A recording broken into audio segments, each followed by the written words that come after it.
Hi, Wendy. Hi, Zovig. So nice to see you. You too. I'm always happy to have you on the show. So today we're going to talk about one of my favorite topics because I've already had a couple episodes on this, and that is the topic of perfectionism, behavior of perfectionism, the way that we call ourselves perfectionists. I'm a perfectionist. I'm a recovering perfectionist. And I think it shows up in really interesting and unique, distinct ways in your work as a therapist and in my work as a coach. And so I thought we could do a little side by side and dig into the experience of perfectionism and how we can support ourselves through that. Does that sound good? Sounds like a great idea. I really feel like this is a topic where we see that real blur into our personal lives and our work lives because we can't leave perfectionism at the door. No. And so it follows us in both places. And sometimes the emotions that come up at work are connected to personal things. Yeah. And the things that come up in our personal lives are connected to things at work. And it all roots back to that perfectionist tendency. Yeah. Yeah. I like tendency.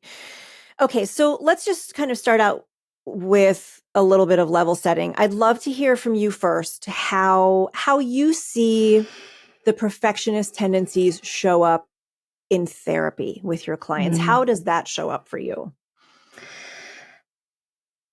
So I certainly work with lots of individuals who are self-described perfectionists.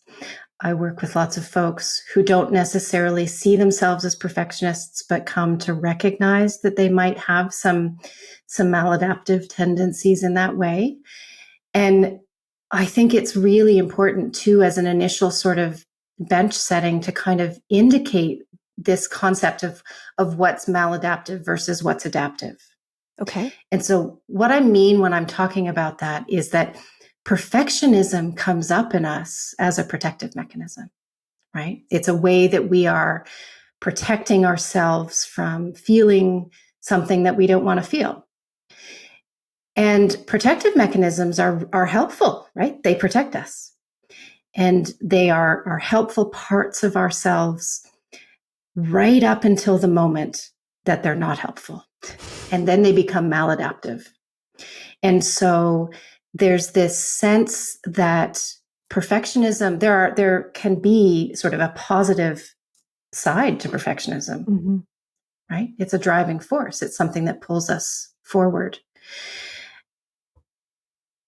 But when it starts to rule how we feel and how we respond to the things that we do, the goals that we set, the things that we achieve, it can really get in the way and leave us feeling pretty awful. And that's when it becomes maladaptive, is when it gets in the way. And that's when it becomes maladaptive. Yeah. Yeah. Yeah. So you described that beautifully. There are positives, there are negatives. I usually say payoffs and costs, but same principle to all of our behaviors, even the ones that get in our way. there's some sort of payoff to even the quote unquote bad behaviors that we do, and Absolutely. And so I think perfectionism is one that has clear and distinct payoffs, but also clear and distinct costs. And when I say perfectionism, and maybe you have a nuanced definition, and this is not the Webster's Dictionary definition, but really it's the behaviors that we have, that everything has to be perfect. We have to create results that are perfect. We have to look perfect and unflawed and unfazed. And we have to speak perfectly or respond perfectly or whatever. It's just about looking good. That's kind of how I simplify it, right? The looking good and looking excellent. The way that it can show up in coaching, and obviously I do a lot more work in the professional space, but personal stuff comes into that as well. Yeah. But it often shows up with, I have to always know the answer.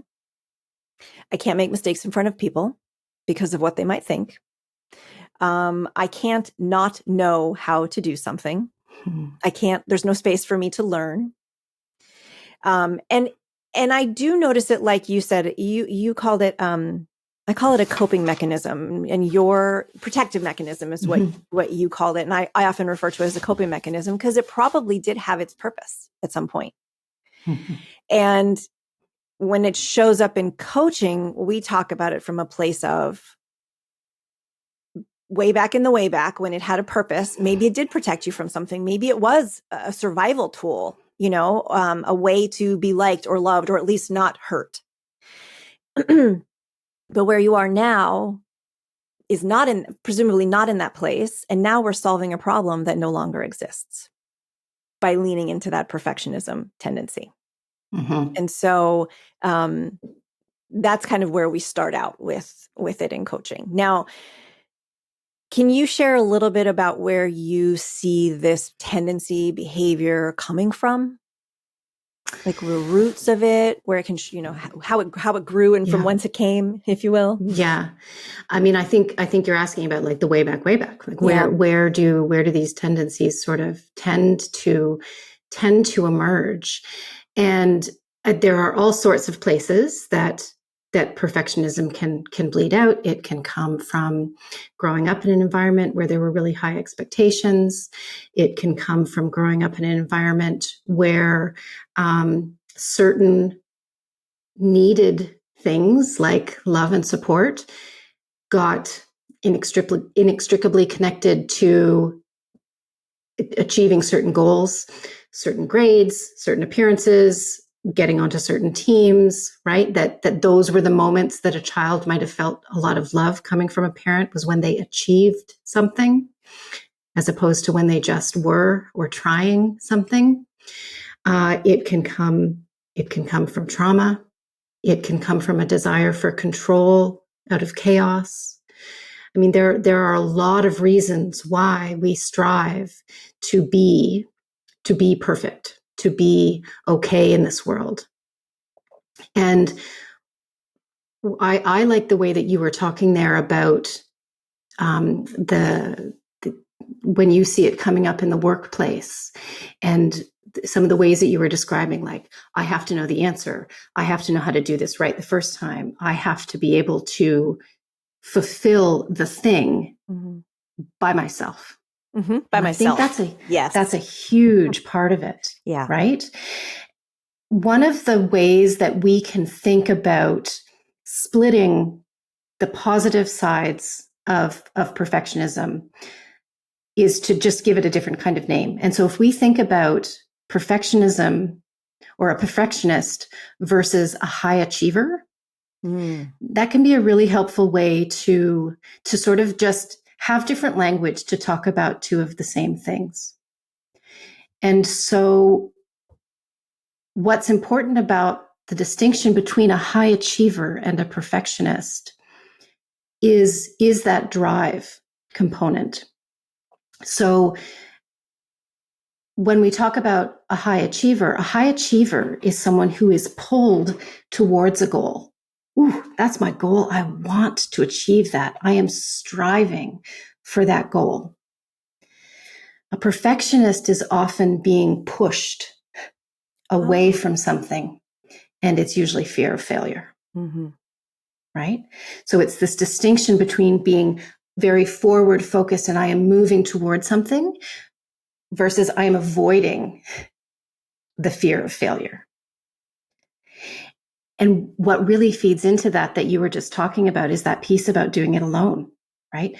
A high achiever who receives feedback or criticism even is often able to see that as a helpful mechanism to get to their goal, right? Yeah. But a perfectionist will hear that criticism or feedback as a negative statement about themselves. Yeah. High achiever. I love how your language, I love listening to your language because there are parallels in my language. So you described I described it as a coping mechanism. You described it as a protective mechanism. High achiever. The language I use is perfectionism versus excellence, striving for excellence. Yeah. Right. In excellence, much like you described, there is opportunity to learn. There isn't an end point. With perfection, it feels like, I did it. And it's done. There's nowhere left to go after that. Right. Yeah. So with excellence or being high achieving, and you're pulled towards something, you're driving towards something, there's always more. Yeah. There's always opportunity to learn. The feedback is a way to change, to shift, to adjust, to get better. And the getting better, there's no real end to getting better at something, or just at yourself, at being who you are, right? And your level of happiness and your level of fulfillment. There's never an end point. And I feel like the perfection mindset is very binary. It's one or the other. It is only this, it is only that. And I think in my work, that's where it becomes maladaptive. Mm-hmm. Either I know the answer or I have failed. Either I know how to do this alone without asking for help, or I'm weak.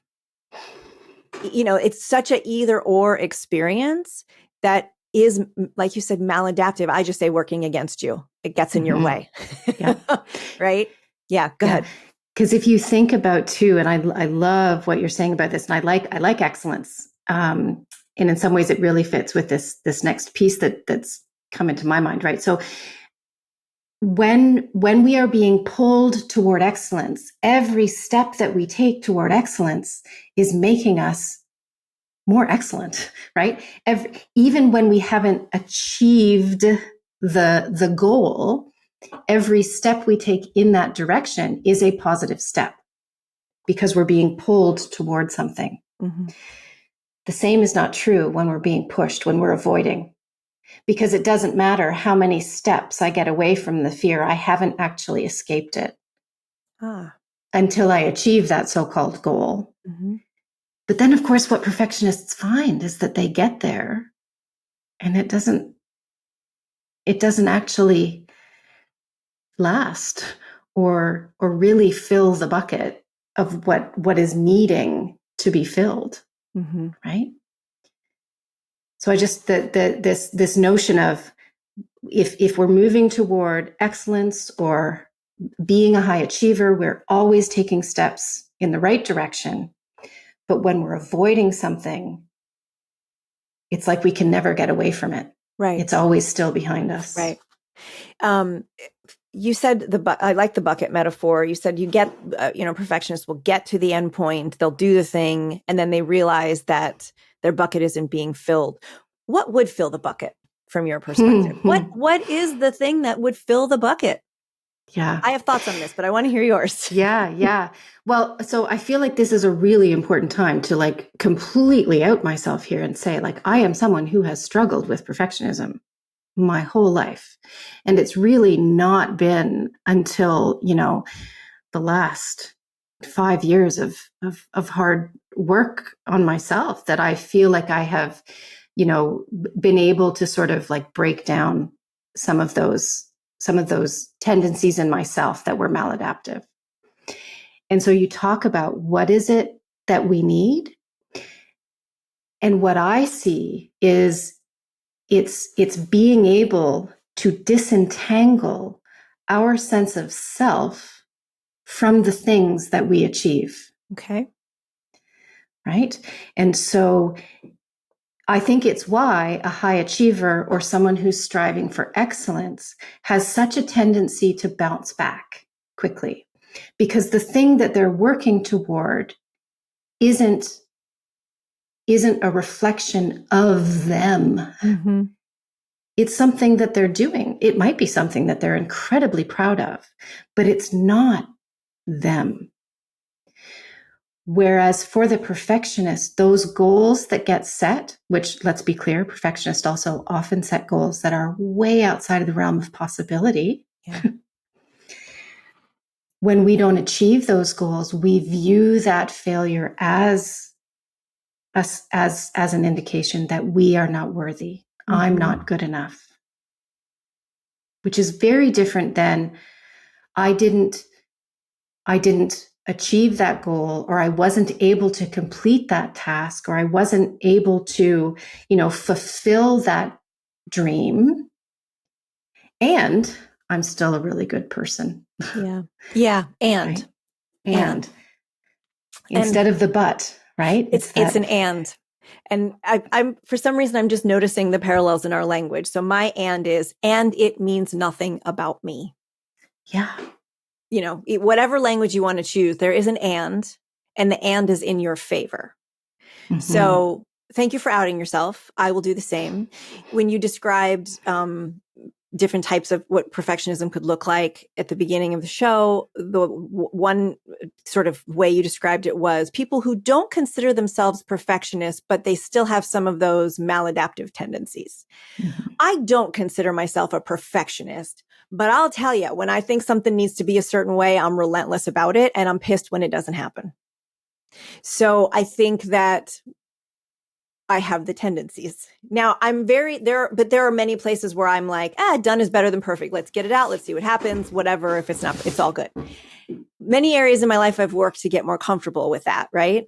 Totally fine, not thrown. And then there are a handful, usually in my business, where this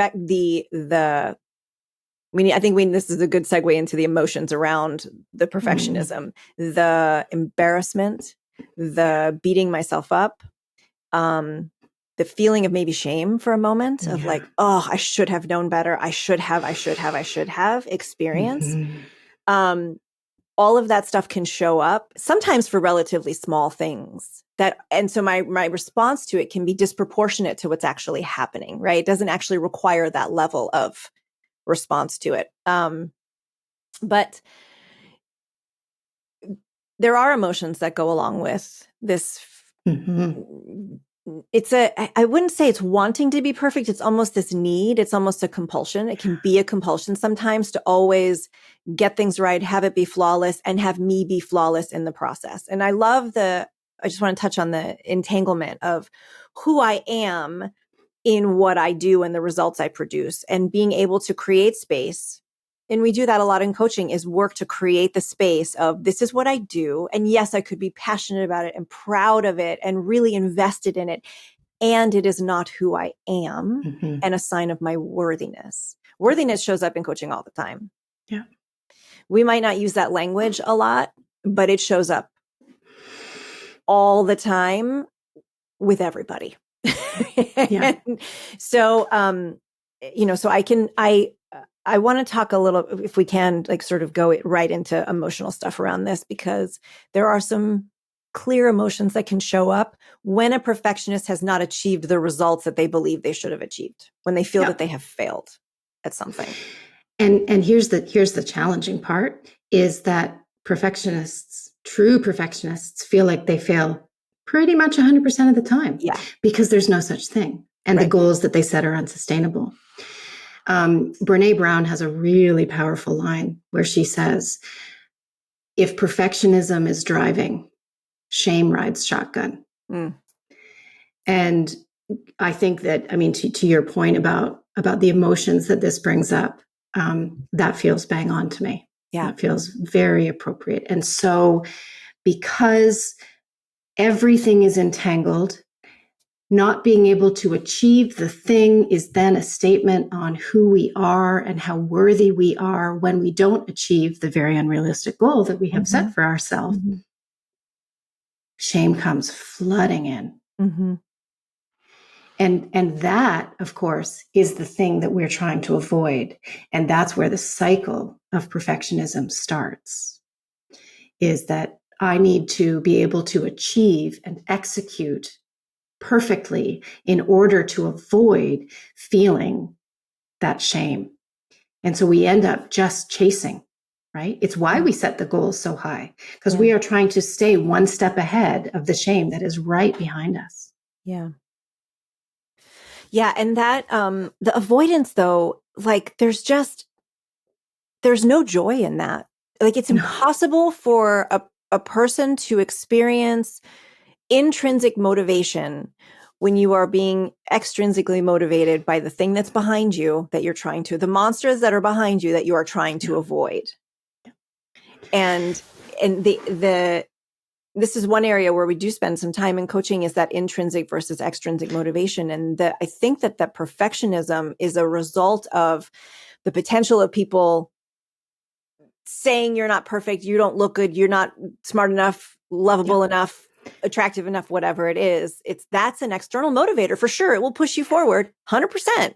How it feels in the experience, though, is very different than I want to create this. I'm moving towards something. Mm-hmm. I'm excited by this. I'm challenged by this. Ooh, I'm a little nervous, but I'm going to go for it anyway. Kind of that intrinsic motivation experience that comes from the inside.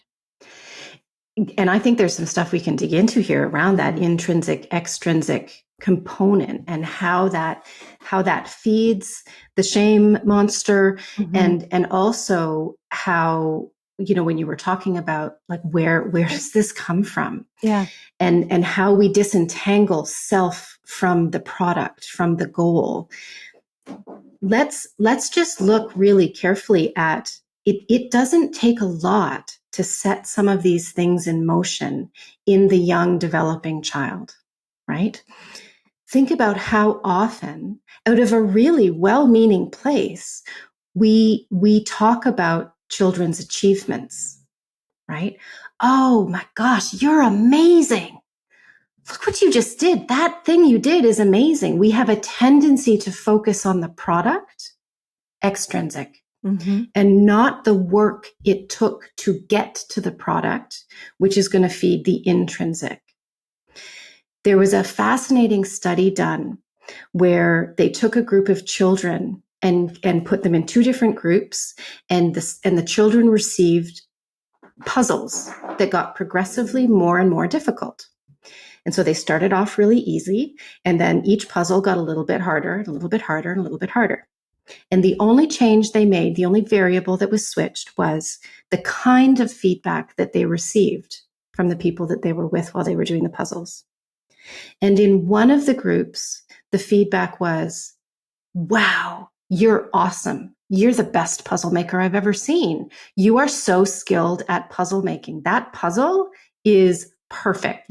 What an amazing job you did with that puzzle. Look at that. Awesome. You are amazing. And the other group received feedback that said, oh, you worked really hard on that. I could see how much you were concentrating. Yeah. You were putting a lot of effort into doing that puzzle. I could see how hard you were thinking and how hard you were working. That's really impressive. I was impressed with how much effort you put in. Okay, we see the difference between these two things here. And the kids who received that first kind of feedback, once they got to puzzles that were just at their level of achievement, once they hit a roadblock, they stopped. They gave up. The kids who received the feedback about their work, about their effort, about how much they tried, they kept pushing and pushing and pushing, and they achieved, 3 or 4 levels above the other group of kids. Yeah. And I think that experiment says a lot about perfectionism. Yeah. I think it says a lot about our world. Yeah. Because we live in a world that is results focused. Absolutely. About what you can produce and how fast you can produce it and how much money you make whilst you produce it. Mm-hmm. And we are focused on the outside stuff. No, I make this joke. No one ever got a bonus at work for being the most self-aware or feeling the most worthy. Right? I could get behind that, though. I mean, I could too. I think we need to start rewarding that guy. She's really self-aware. So I think that would be really cool. But what do you do in a world that is really focused on results, right? It's how we're evaluated. It's how we're hired. It's you want to buy a home, you have to show us all that you already have. Yeah, I mean, this is just kind of how it works. What do you do in your work with your clients to help them start to find that intrinsic motivation, self-validation, detangling themselves from their results? Like what does that, I don't want to oversimplify it because it's not, but like, how do you approach that? Yeah. I mean, I love that you, I mean, though in jest that you were talking about self-awareness, but that's what we work on, right? We talk about how to develop that level of self-awareness so that you can piece together where those expectations are coming from. And I mean, to call back to a previous conversation that you and I have had on this very podcast about expectations, where we are right now is we are caught up in that particular area of expectation of self. That's where perfectionism lives, right? It's this expectation that we have of ourselves. And if we remember the things that we needed to look at when we were exploring expectations of self, the first step is, have we even identified what our expectations of self are? Do I actually know why I lurch for control in this way, or why I need to appear to be perfect to the outside world, or why I have to make sure that I'm presenting, only positive emotions and no negative emotions, and, like all of the various ways that perfectionism shows up? Do we even understand why we hold those expectations? Because we have to identify them first. Right? So we first have to identify them. We then have to be able to communicate them. And in this case, it's that we can communicate them to ourselves, right? Oh, I'm starting to understand why I might have always felt like I needed to be perfect. And that's the place that then allows us to have that really big conversation about capacity, which is, do I have the actual capacity to fulfill this expectation that I have of myself? And I know I keep saying it, but here's the thing. Perfectionists often set goals that are beyond their capacity. Yeah. And so we end up in this looping spiral of expectation, failure, and shame. And expectation, and failure, and shame. Over and over and over again. It's over and over and over again. It's the Ferris wheel right? that never ends. And here's the piece, Zovig, right? There's nobody in this world who is only a perfectionist at work, but not in their personal life, or who is only a perfectionist in their personal life, but not at work. It's not how it flies. Right. And so this is where the things get really blurry. And it's why you talk about perfectionism in your work as much as I talk about perfectionism in mine. Yeah. Yeah. We're one person. We're not two people or four people.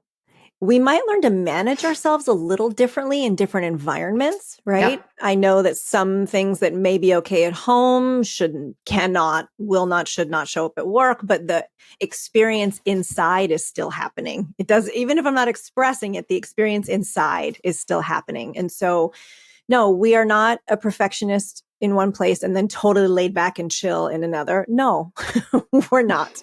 And that's one of the first things, not one of the first things, but that's something that often comes up when I'm having conversations with clients about this is, well, I'm not this way at home. And I challenge that pretty hard. And I think it's important to challenge that hard because if we don't see ourselves as we actually, the truth of how we are in every situation, we don't then have the agency to make choices about it. Like if I'm pretending that I am a certain way and I'm totally chill here, and I've convinced myself of that, well, now I actually don't have the opportunity to look at myself and go, and is this working for me? Am I setting all the questions you just asked? Do I have the capacity to fulfill on these expectations that I have set for myself? Like I can't actually have a real true conversation with myself to make choices to start to move myself out of being a perfectionist. And I think, in the work that I do, and also for me personally, my hope is that there is always opportunity to see choice for myself so that I'm not just on autopilot running from the bad monster behind me, right? That I have choice and I can look back and go, does that monster affect me anymore? Do I want it to affect me anymore? How has it been affecting me? I would like to do this differently. But until I turn around and look at the monster, I can't do much about it. Exactly. And yes, everything comes back to self-awareness. How aware are we of ourselves, what we want, what we need, how we feel? Can I name it? I mean, a lot of people would feel, I got to tell you, when I said a few moments ago that sometimes I could feel shame, like even that felt a little uncomfortable for me to admit that there are moments when I do feel shame about something. because I don't want to, because I don't believe it has any place in my life and it's not warranted. But here I am, made a mistake. The newsletter had a typo in it. Mm-hmm. And now I feel a little ashamed. Right. Yeah. And all I'm joking, there are obviously bigger things in life to feel that experience, the experience of shame, but like it can be small moments like that trigger the perfectionist in me and the shame monster and that Ferris wheel that never ends and just keeps going.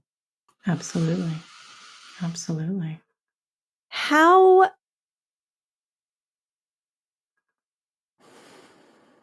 do you think that this gets in the way, these perfectionist tendencies could get in the way of, say, relationships? Because you work with folks in their relationships. I work with folks in work relationships. How do you think that this is a blocker in building trusting, healthy, fulfilling relationships? I love that this is the place that you've just gone to, because it's as you were just sharing there, what I was thinking about was one of the metaphors I often use with clients is to just think about, like, what are the glasses that you have on right now? What are the lenses that you're looking at the world through? And sometimes people have trauma glasses, or they have perfectionism glasses. They have avoidance glasses. They have fear glasses. What are the lenses through which you're looking? And too often we don't recognize that we have glasses on at all, right? And so that's really what we're talking about, trying to figure out what are the lenses that you're looking at the world through. And there's a question that I share with a lot of the couples that I work with, because we often, when we're wearing those kinds of glasses, we are interpreting everything through that perspective. And the person that we're with might not recognize that that's what we're doing. And so inside of a relationship, one of the questions to ask when you see someone have a big reaction to something is, what did you hear in what I just said? And when we're talking about perfectionism, we sometimes need to flip that question around and ask it of ourselves. So earlier in our conversation, when you were talking about getting critical feedback and how challenging that can feel, it's often because we need to slow down and ask the question, oh, what did I just hear in that feedback? And what we often hear isn't helpful suggestions about how we can improve, but statements about ourselves. I heard the message that I'm not good enough. I heard the message that I better get this right or else. I heard the message that I have to be perfect in all things. And that's how we ultimately become self-aware and identify where those places are. And that's when we can say, oh, okay, wait, now that I know that that's what I heard, I'm going to look at that email again, or I'm going to ask them to repeat themselves and tell me in a different way, and see if we can crack open that space a little bit to just hear things differently. Can we put on a different pair of glasses that might just help us take in what's being said to us, instead of having added all of these stories that we've created about ourselves? Yeah. Because that's what it goes back to, right? I'm unlovable. I'm not worthy. I can't do anything right. Right? We're constantly trying to prove to ourselves that, no, I'm good enough. I'm good enough. I'm good enough. And the worry is that I think all of these things about myself, and what if someone else sees it and also agrees with it, and they think it's true? So I have to do all this work to cover up and be perfect and make sure that no one sees all of the things that I think about myself. And that is a lot of work. It's exhausting. I really love the lenses you've used the lenses before. I think that's a wonderful way to describe the way that to help a person understand how they think. What lens do you have on right now? Is it, like you said, there's a trauma lens, there's a perfectionist lens, there's a fear lens, there's all kinds of lenses. Hopefully there are some good lenses in there too, right? But we can swap out those lenses really quickly, and they often aren't clear.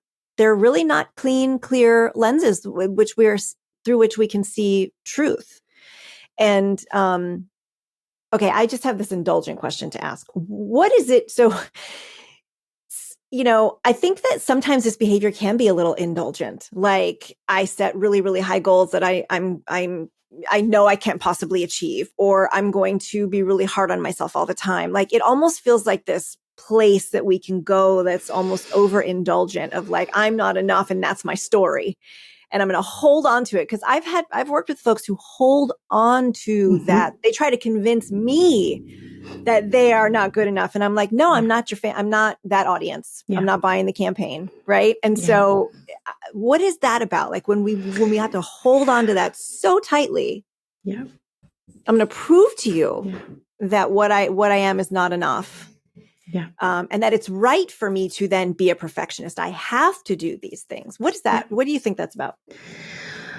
I think these are questions that really come right back to our nervous systems and the way that we get wired up for these sorts of interactions, right?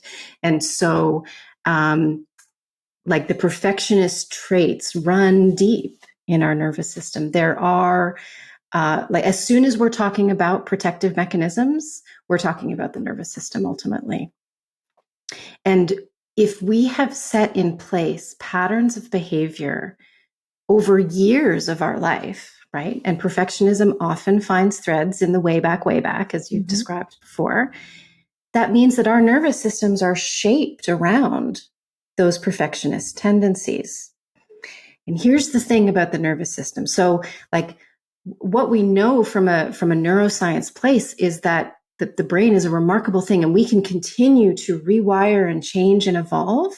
And our nervous systems are incredibly complex things, but they're also really, really lazy. And they will always do what they have already done first. And so one way to think about this is that our internal working system will always choose known discomfort over unknown comfort.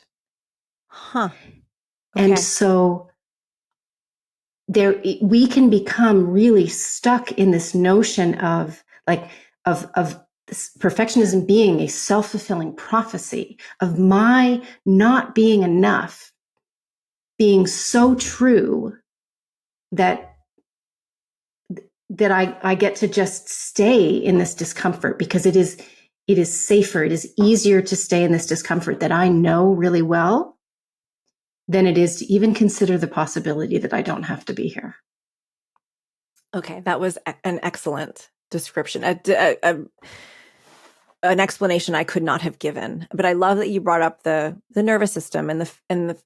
I think you were talking about neural pathways, and we create these sort of habit, and habits is a very simplified version, but like your brain wants the easiest path from A to B, and if the easiest path from A to B so far has been a path that is not comfortable, but it, that's the fastest way for you, and so breaking those patterns takes self-awareness, repetition, and time. I'm going to add one. Willingness. Yes. Because what you just said about how the brain will always take the known path, even if it's the uncomfortable path, even if it's one that hurts, we do have to be willing to let go and step into just the willingness to step into the unknown of something for a moment and have it be unfamiliar in order for us to then put in the time and the awareness and the repetition, like putting in the reps for the new behavior, the new thought behavior, the new whatever behavior, but the willingness. And I think the willingness is where it begins. Like, okay, and for me, like a lot of my willingness came from, I'm so damn sick of this. Yeah. There's got to be a better way. Right. And sometimes we have to I've had to hit that breaking point for myself. Like, no, this isn't right.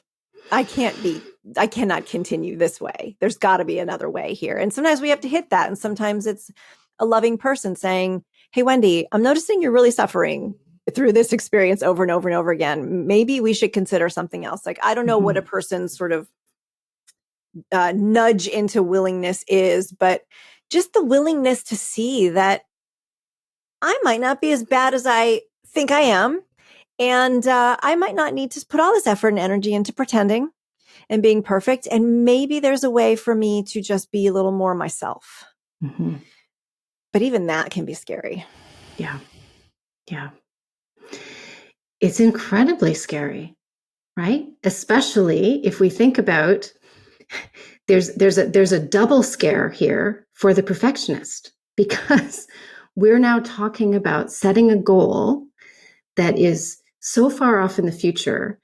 And what if we don't achieve it? And right, like, so this goal of healing, right? Yeah. So it really feels safer to just live in this land of, no, actually, I'm just going to convince my therapist or my coach that I'm too far gone. Yeah. Right. And I just get to stay in this place. Yeah. They have been able to sort of figure out the kind of time commitment that's involved. Really? Just in terms of like habit formation and what it can look like. And this is a tricky one because it is simultaneously hopeful and a little bit daunting, right? Okay. But we need sort of 2 to 4 weeks of really intentionally focused, like awareness in the moment of, ooh, that's a perfectionist tendency. I'm noticing what that is. I'm paying attention to it. I'm going to try to do something different with it, like really, really focused work.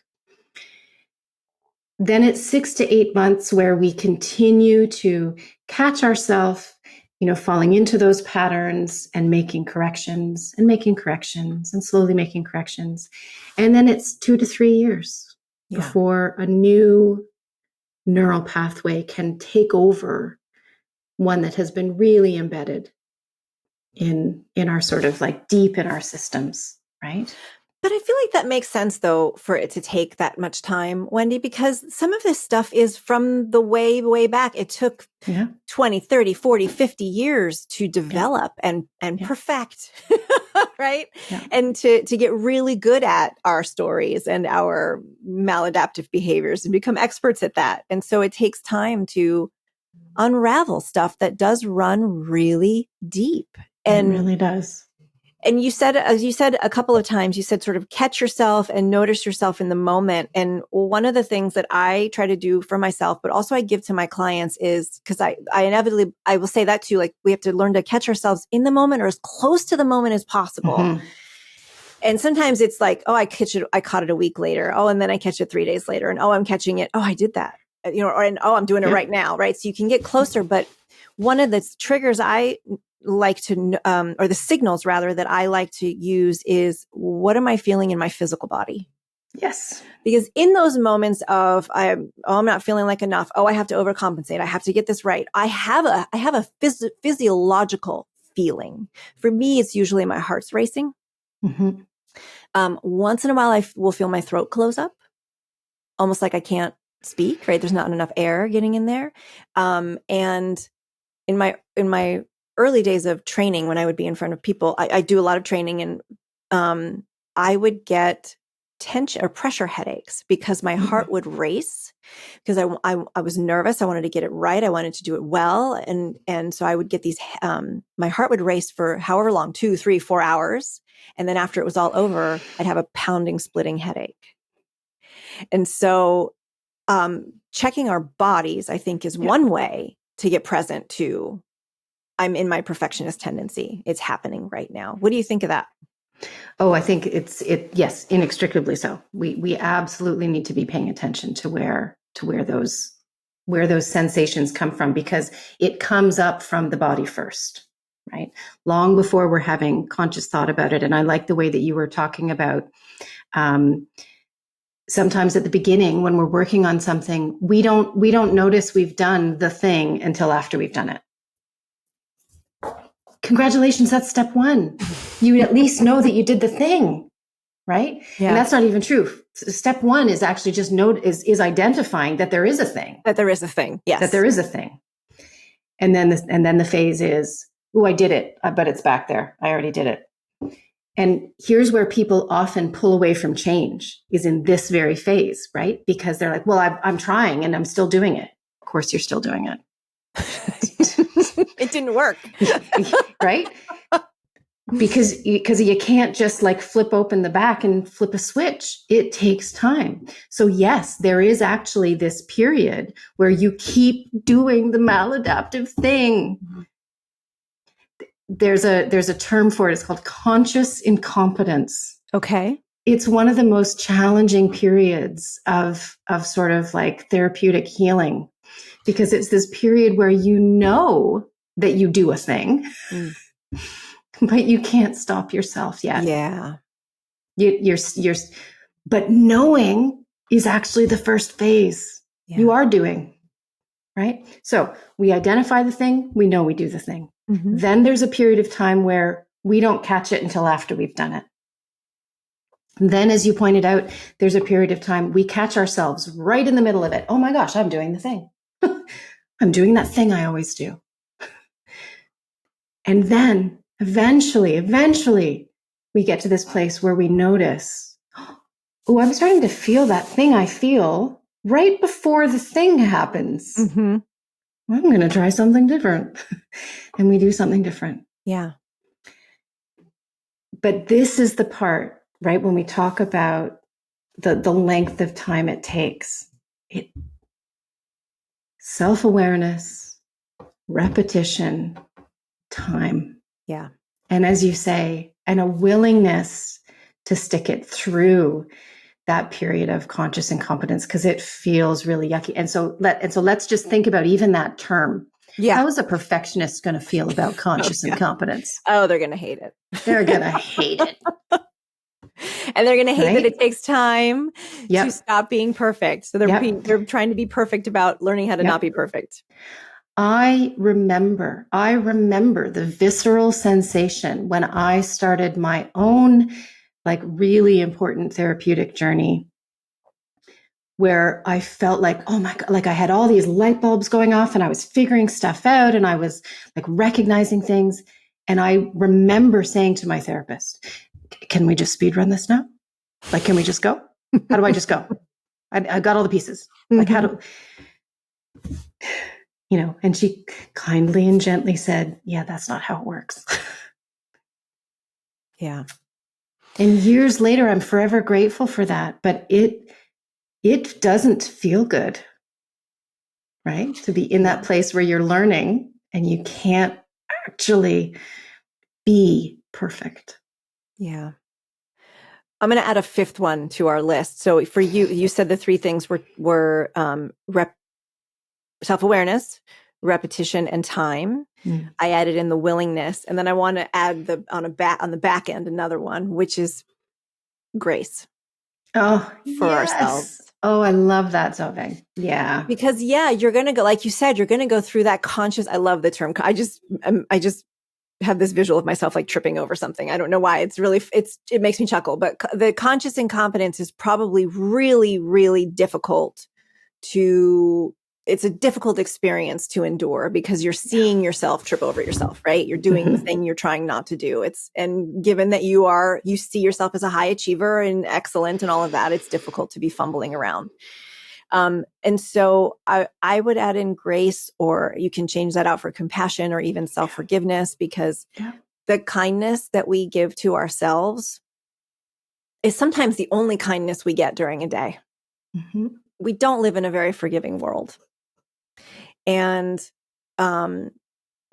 having the ability to give ourselves grace for making a mistake, fumbling around, whatever, I think is what can reinforce our ability to give ourselves the time, allow ourselves the reps, the repetition and building the awareness. But if we're punitive with ourselves for, I did it again, facepalm kind of thing, we don't get much further than that if we're beating ourselves up in a moment where we're trying to learn something new and unravel some stuff that maybe could have come from a very painful place or a very difficult place, So I think grace is, I don't know, that's my theme for life for myself. Mm-hmm. And it is one of the most challenging things I can do, because when I'm messing up is when I need the grace the most. And that's the hardest time to give myself the grace.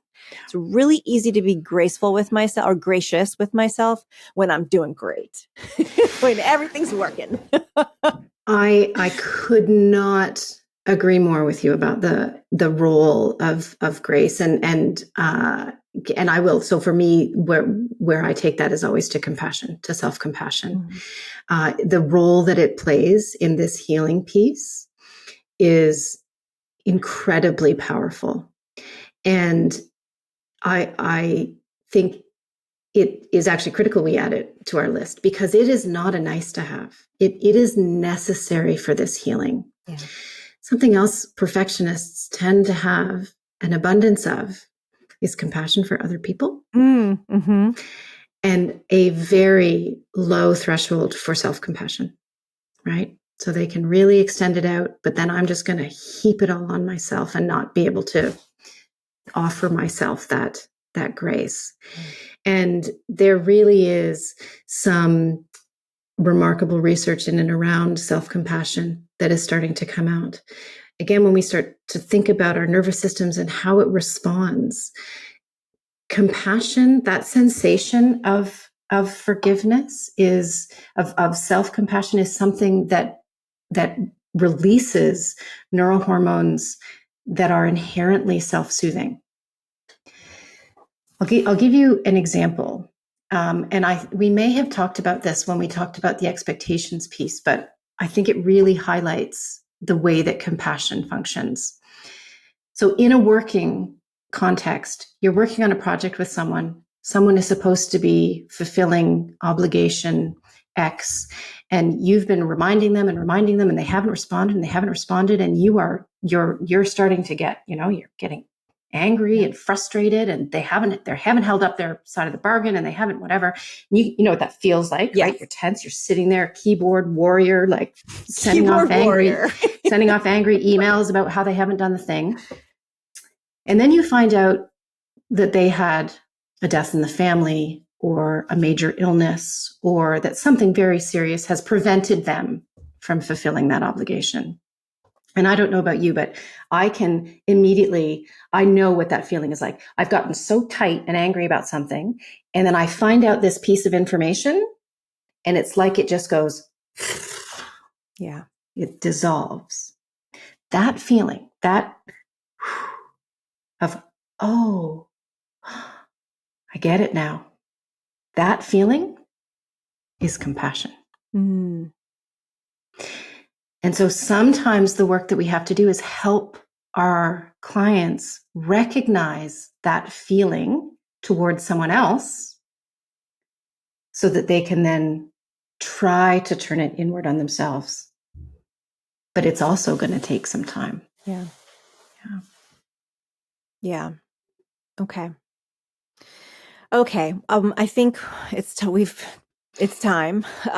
Thank you so much, Wendy. Your insights and your language around some of this stuff that is so hard to talk about and articulate, because there's such big feelings and big experiences, is always so accessible. So thank you for that. Is there anything left that you feel you want to say that might help somebody who, like you or I, can be in our perfectionist tendencies, that you think is just in that spirit of compassion and grace? I think I'd want to come back to my own lived experience and just say that while it is still something that I struggle with, something I still have to intentionally pause and ask the question, oh, what is that about? Why am I having that response? What did I hear in that message that came to me.